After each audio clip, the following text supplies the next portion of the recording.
ها way jirtaa in Muqdisho wadooyinkeeda ay ciriir yihiin sabab la xiriira arrimaha amniga darto sanado badan Muqdisho waxa ka dhacay qaraxyo aan ku weyna saaxiibahan jecelnahay dadku waxay isweydiinayeen iyadoo ciriirigaasi jiro sababaha ay waxa soo dhacayaan laakiin sheekada arintaasi ka dambeysay ayaan idin geenayaa maanta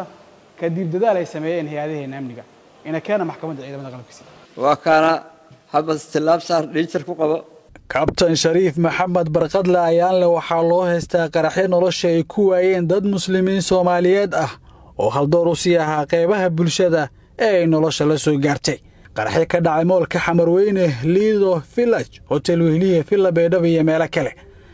2019 ay dhaceen dhammaan dhacdooyinkan oo loo adeegsaday gaari dhinaca ama hore looga baakimay xarumo ganacsi ee diiday baadiyaar gagixisada waxaase kaaga sii daran in hub culus oo dawladdu ku aamintay xilligii uu taliye ururka ahaa uu ka iibiyay argagixisada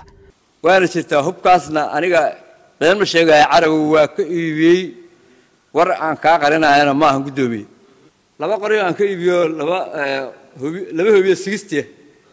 waa jirtaa waxa uu dhamma jeega kaga talaabay baraha amniga ee dawladda iyo kuwa gaarka ah ee ganacsiyada qaar leeyihiin kaarkiisa ciidan waxa uu ahaa sargaal caan ah oo lagu bartay geesiyaal godka u galay sharafka dawladnimada isaga baan u daayay heerarkii uu ka soo maray xoogga dalka Soomaaliyeed ilaa yaraantaydii waa ku dhex jiray laakiin sida tooska markaan ugu biiray 2000 ahayd xilliga 2000 kabacdi marba waxba meel baan ka soo tirsanaa marba waxaan soo ahaa aakhirkii waxaan ka soo noqday taliye urur soo noqday taliye ururka labaad guutada lixaad soo noqday baaraha kiiskan uga wakiilka hay'adda nabad sugidda iyo sirdoonka qaranka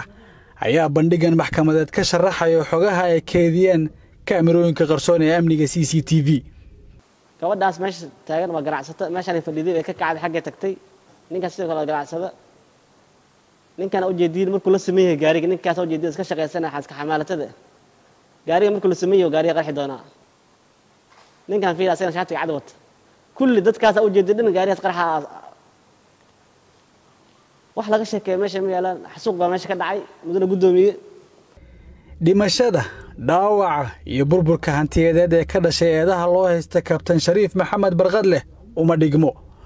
waxaase ama kaaga ah in argagixisanimada uu mooto Faykon ah ku doontay sida Maxamed Cabdullaahi Qaliif ku xigeenka xeer laaliyaha ciidamada qalabka sida uu ka sheegay gabagabada gunaanadka eedda wuxuu noqday sarkaalkan ka soo sheekeeyay wanaagiisii iyo sharafkii iyo karaamadu ciidanka ku dhaxlaha wuxuu noqday sarkaalkii biladihii iyo garaadihii ka gaaray ilaa kabtan oo madaxdii qaranka siisay wuxuu noqday sarkaalkii ka qayb qaatay xureynta gobolka Banaadir laakiin hal mar wuxuu wareegtay 360 degree wuxuu noqday taliyihii urur oo ku biiray koox qawaarija oo argagixisa magaalada Muqdisho soo geliyay qaraxyo waxa cajiib ahayd mudan gudoomiye wuxuu ku sheegay qaraxyadaas iyo muxuu ahaa inuu shabaab ka mid noqdo inay ku kaliftay inuu ka xanaaqay kaliya xilka laga qaaday ilaahay idinku dhaarshay muuqaalka inta ka daabateen dadkii meesha socday wiilkii iyo habartiisi ilmihii casayaasha ahaa dadkii meesha maray dhamaantaas oo baaba'een oo arkayseen siday noqdeen dadka qaarkood xitaa la aqoonsan waay wajigoodii wax laga duugo qaarkood la waay inuu yiraaho waxa uu kalifay kaliya muxuu ahaa shaqadii oo la iga bedelay laga marquseen ciidankii garaadihii laga ma dhimin mushaarna looma diin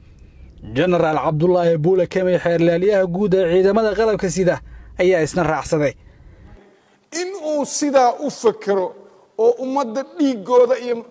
wax cajiib ah waxa qiraalkiisa ku sheegay inuu asagu u tagay shabaab isaga iyo saaxiibkiisu yimaalo oo uu ka codsaday wada shaqeyn wuxuu ku doodayaa waxaan ka carooday xilkii la iga qaaday waa nasiib darro xil baa laga qaaday mushaarkiisa wuu qaataa ciidan weeye darajuu leeyahay sarkaal weeye waa nasiib darro intaa kaliya aan u carooday inuu yiraahdo oo uu shabaab u tago waxa ka ziina xamar uu ka sameeyay dhibaato dad uu laayay maskaxda ay ka badan tahay sidaa darteed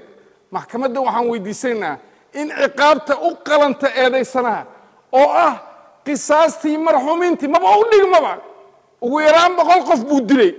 xamar oo dhan buu baabi'iyay umaba dhigmaba isagu laakiin maxkamadda waxaan weydiisanaynaa in xanuunka la tuso sidaa darteed lagu xukumo dil toogashaa maxkamaddu waa mahadsantaha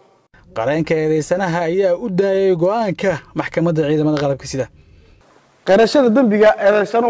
waa ka noqon karaa xilli kasta oo garmaqallada maxkamaddu marayaan marxaladda koowaad si waafaqsan qodobka 108 farqada 2 ee xeerka habka ciqaabta Soomaaliyeed mudane gudoomiye garsoorayaal maxkamadda sharafta leh maadaama eedeysanu yiri eedda la jeediyay ma gelin marqaati ku cadeeyo in eedeysanahani uu yahay eedeysanihii galay eedda lagu eedeynayo maadaama uusan qiraal ahayn maxkamadda sharafta leh mudane gudoomiye garsoorayaal mar haddii eedeysanuhu uusan ahayn inuu yahay uu diiday inuu galay eedda lagu eedeynayo mar haddii caddeyn iyo markhaati aan loo haynin haddii qiraalkii garsoorka uu qoray oo ka noqday gabagabadayda maxkamadda sharafta leh ayaan u daynaa go'aanka maxkamadda waa mahadsantahay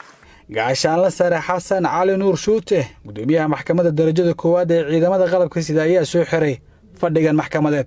dhegaysiga garmaqalka dhanka ka ah eedeysane dhamme shariif maxamed barkhadle ayaan leh intaas ayuu ku dhan yahay maxkamadda ayaana go'aan ka soo saarayso fadhigu waa noo xiran yahay